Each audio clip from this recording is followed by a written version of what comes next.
Well, here with Jason Delaney for our Fab 15 countdown, Jason. And I know our season's underway. I'm not calling it the preseason Fab 15; it's the Fab 15. But obviously, you got a really good group coming back from last year.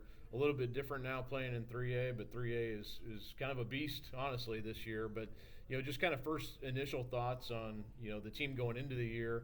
And then now that you've had a chance to see him play, you played one of the best teams in the state in Jeffersonville.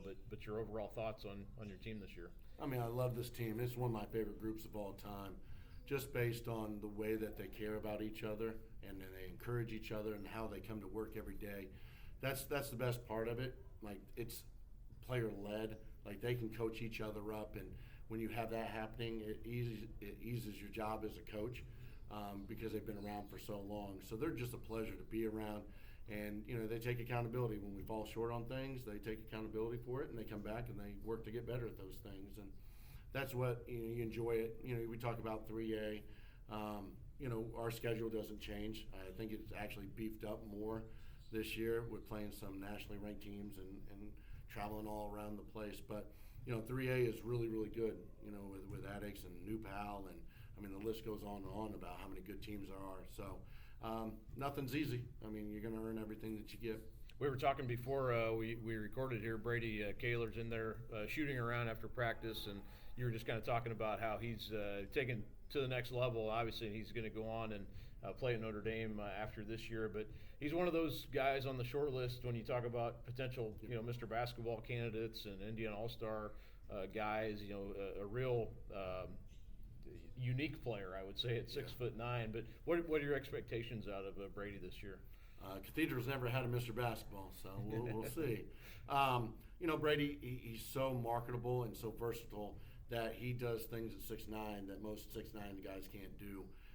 Off the dribble, I've talked about that for a couple of years. Like, his pull-up jumper off the dribble is lethal because he hits it at such a high rate, and he can shoot the three, he can handle, he sees the floor well, and we're working on that on the ball defense and everything like that. He blocks a lot of shots, and so he can kind of do it all, and that's what makes him so good, is that he impacts the games in so many different ways.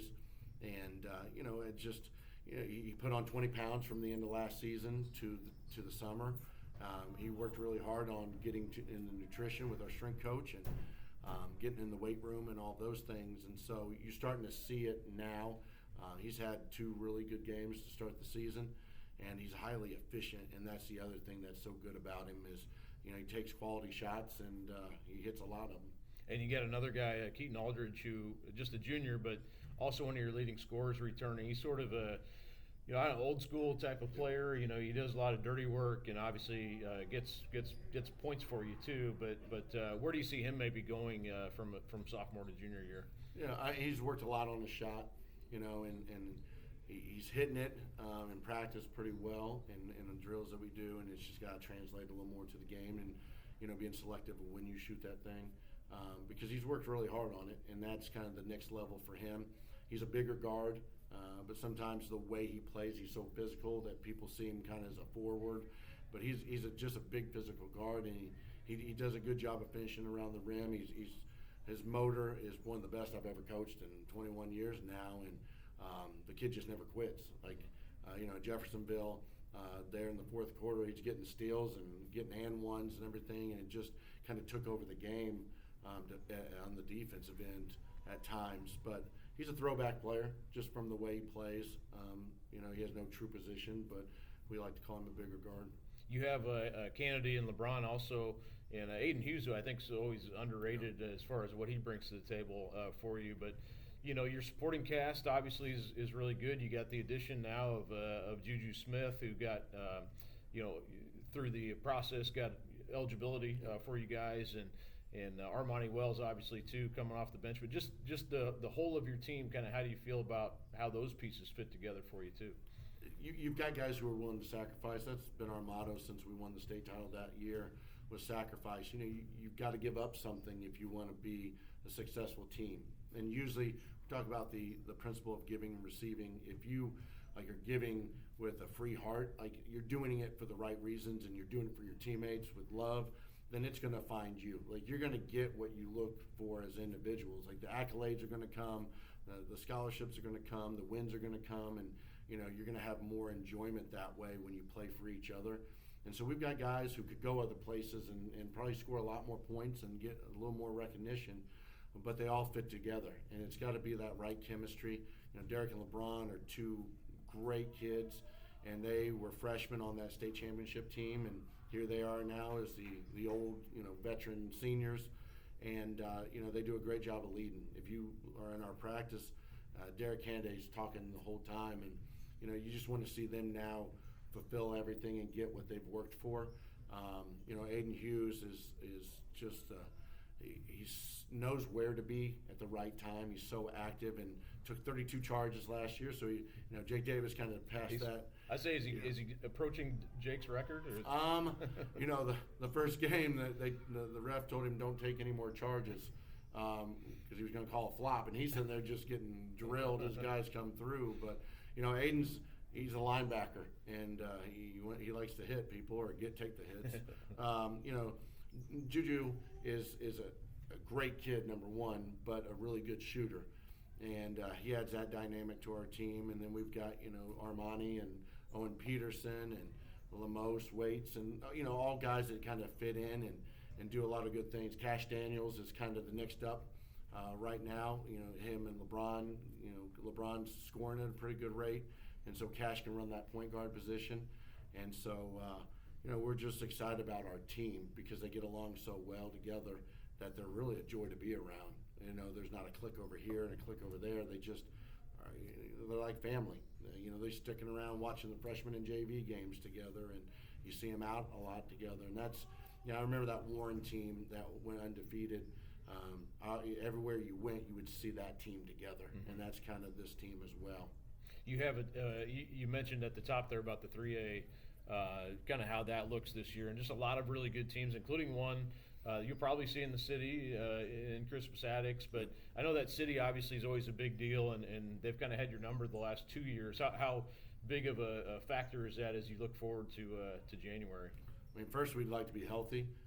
2 years ago we're missing Jake Davis. Last year we're missing Keaton Aldridge. To play them healthy would be nice. But injuries happen, and it gives other guys chances to step up. And so I think that's kind of, if we both get to that championship game, it's kind of a preview of maybe things to come. They're extremely talented. Coach Hawkins does a great job over there. I've kind of watched him grow up. He was a freshman coach for me back in the day, and I'm really proud of how he's built his resume, and he's done a great job. And the city's always got that electric atmosphere on Monday night, and we've given people really good games, and so hopefully we get an opportunity to do that again. And just, I know you're about to leave for Kentucky here tomorrow. What's the rest of your schedule? You mentioned the schedule looks pretty daunting, but what are you guys looking forward to on that schedule this year?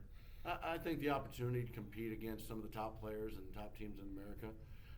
We'll go down to Marshall County Hoop Fest tomorrow and play Norcross out of Georgia, who's produced a lot of major guys, and then Woodward Academy on Saturday, who is loaded as well. Still to come, we get to go play in the Cintas Center at Xavier University against Princeton. That'll be fun. We've got some of the local teams here. We get to go play Olatangie Orange, who is one of the top number one in Ohio in one of the classes. We get a chance to play St. Mary's, St. Orchard St. Mary's with Trey McKinney on New Year's Day. They're nationally ranked. A lot of local teams, we don't get those matchups, and so what we have to do is kind of look elsewhere, and kind of the criteria for that is if we're going to go elsewhere, it needs to be a big-time matchup that's going to challenge us. We could schedule a lot of things and try to get wins, but ultimately we're trying to hang the banners up, and but what comes with that, number one, we build chemistry, and we're looking forward to that, but also that gives the kids a chance to play on like a national level. The featured game tomorrow night is Link Academy and La Mira, so that that's going to bring attention, and our guys get a chance to play right before that. So it's fun. If you're a competitor, this is what you want to do, and so our guys are up to the challenge. So. You had a close game with Jeffersonville the other night, and had a chance there at the end to tie it. But just your thoughts on that game. I guess, what do you learn from a game like that, and what do how do you kind of improve on that moving forward? I mean, we played well. I mean, we hit 10 3-pointers. We shot well from the free throw line. We only had 10 turnovers, and in our style of play, that's pretty good. That's always our goal, 10 or under. And sometimes other teams are just better than you. In Jeffersonville at home, they had a crowd that was rocking, and they're a really good team. They've been building towards this year, and they're going to be one of the favorites in 4A. And you go down there, and we fall 2 points short. You learn from that game playing such good competition that you can play really well, but you got to play even better. Those details matter, execution matters, and you only learn and grow from those. Playing games where we win by a lot, or just that's not going to help you. Ultimately, you don't see where your weaknesses are, and I thought that was the best thing. Practice has been really good this week. You get a little humbled, and at times I think we all need that. And so, it's a loss. No one wants to lose, but what we learn could be more effective in the long run. So, we'll just keep battling and heading along. Everybody will be 0-0 when we get to the sectional, and that's what it's about anyway. Well, good enough. I appreciate Jason Delaney for joining us, and Cathedral off to a 1-1 start and playing this weekend. And we'll see you down the road, Jason. Thank you, Kyle.